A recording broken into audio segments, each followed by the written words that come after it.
AIMIM chief Owaisi आज लखनऊ में हैं। असदुद्दीन ओवैसी बिहार जीत के बाद अब यूपी में संभावना तलाश रहे हैं और उसी सिलसिले में आज राजधानी लखनऊ आए हैं। असल में ओवैसी छोटी पार्टियों का अलायंस बनाना चाहते हैं। यूपी में 2022 में होने वाले विधानसभा चुनाव लड़ने का ओवैसी पहले ही ऐलान कर चुके हैं और इसी के लिए आज राजभर समेत कई पार्टी के नेताओं से मिलेंगे और आगे की रणनीति बनाएंगे। आपको बता दें कि ओवैसी की पार्टी एआईएमआईएम को हाल ही हुए बिहार विधानसभा चुनाव में 5 सीटों पर जीत मिली थी, जिसके बाद विपक्षी दलों में उन पर बीजेपी की बी टीम होने का आरोप लगाया था।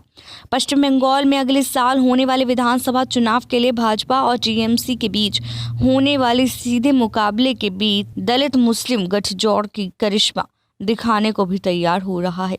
यहाँ पर एआईएमआईएम और बसपा के बीच गठबंधन को लेकर सियासी खिचड़ी पकना शुरू हो गई है।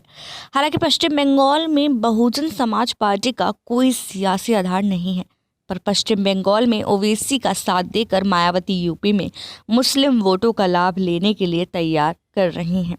गत लोकसभा चुनाव के बाद हुए यूपी के विधानसभा चुनावों में बसपा चारों खाने चित हो चुकी है। उल्लेखनीय है कि बिहार विधानसभा चुनाव में बसपा प्रमुख मायावती और ऑल इंडिया मजलिस-ए-इत्तेहादुल मुस्लिमीन के प्रमुख असदुद्दीन ओवैसी मिलकर भले ही कोई बड़ा करिश्मा ना दिखा सके हों, लेकिन आधा दर्जन सीट जीतने में जरूर कामयाब रहे हैं।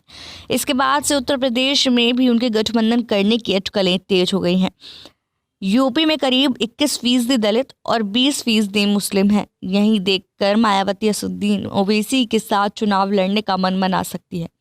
यूपी में दलित मुस्लिम गठजोड़ के प्रयोग पहले ही दोहराए जाते रहे हैं, पर मोदी उदय के बाद इस तरह के प्रयासों में कमियां आई है। बिहार में जरूर यह प्रयोग दोहराया गया, पर वहां भी थोड़ी सफलता मिलने के बाद इस बात पर फिर से राजनीतिक दलों ने अपनी कवायद तेज कर दी है। यूपी की तरह पश्चिम बंगाल में भी दलितों की संख्या कमी नहीं है, पर यह वोट अभी टीएमसी के पास है।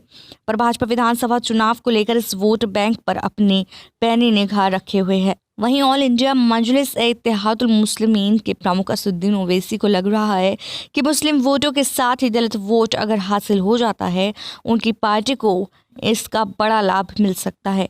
वहीं मायावती पश्चिम बंगाल विधानसभा चुनाव के बाद यूपी में फिर से सत्ता हासिल करने के लिए ब्राह्मणों के साथ मुस्लिम दलित गठजोड़ का सीधा लाभ उठाने की रणनीति तैयार करने में जुटी हैं।